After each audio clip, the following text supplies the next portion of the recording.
kormeerkan ay ku tageen Duqa Caasimadda Hargaysa Cabdiraxmaan Maxamuud Ciidi Solteeko iyo Agasimaha Guud ee wasaaradda shaqo-gelinta arrimaha bulshada iyo qoyska Soomaaliland xaafadda Istanbul ay ku nool yihiin Barakacayasha ayaa la xiriiray inay tacsi uga diraan qoysaska halkaasi ku nool oo dhawaan marxuun ku geeriyooday dab qabsaday xaafaddaasi waxaana ay sheegeen inay uga tacsiyeynayaan khasaaraha halkaasi ka soo gaaray iyo marxuunkaasi ku geeriyooday. waxaan u doonaynaa tacsi qofkii halka ku dhintay iyo dadkii ku dhaawacmay in Ilaahay caafiyo.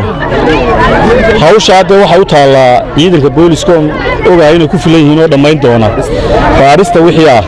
Allahumma salli ala Muhammad halka hooyasana wii gudahood insha Allah taala in dadka halkan laga helo meel ay leeyihiin la dejiyo. waxaan tacsi ugu dirayaa qoyskii iyo qaraabadii ka baxay geeridu ku dhacday iyo dhaawacu dadka gubashada soo gaadhayna waxaan leenahay Ilaahay samiri iimaan hayd ka siiyo cidda dhibaatada geysatayna Ilaahay baa xisaabteeda la bilayska sheegi doona.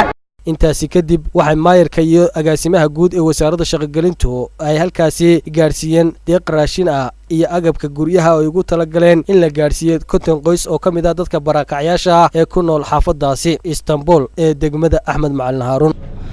wax weyn ma aha wax dawlad ahaan aan isku soo ururinay iyo ciidaha inala shaqeeya oo ah raashin yar iyo baco iyo cawo iyo dhar intaasaynu qoysaskii magaranaysa tabaaladu gaadhay aynu ugu tala galnay dadka muxsiniintana waxaan iyo weel yar waxa kale maayar ka oran doona wixii maamulna kulliba agaasimayaasha wasaaradda arrimaha bulshada iyo dawladda gudoomiyaha degmada ayaa nidaamkii ay sameeyeen dadka wax lagu gaarsiinayay u maamuli doona. degmo ahaan way noo diiwaan gashantahay annaga cid kastoo degan oo aan u sameynay diiwaangelinteeda soconna mayso shacbigeena waxaan uga digayaa in dadka masaakiinta ah lagu dul doono ama dhul ha ahaato ama raashin ha ahaato.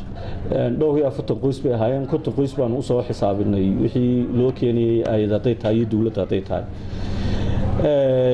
tagaystoodana sida ay hooy noogu koobnaayeen cid dambe oo ku gali kartaa ma jirto insha Allah taala si dhaqsan oo dhameyn doona.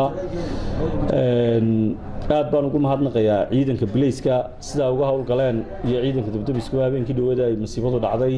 Abdulqaadir Abdullaahi Nuur warbaahinta qaranka Soomaaliland Hargaysa.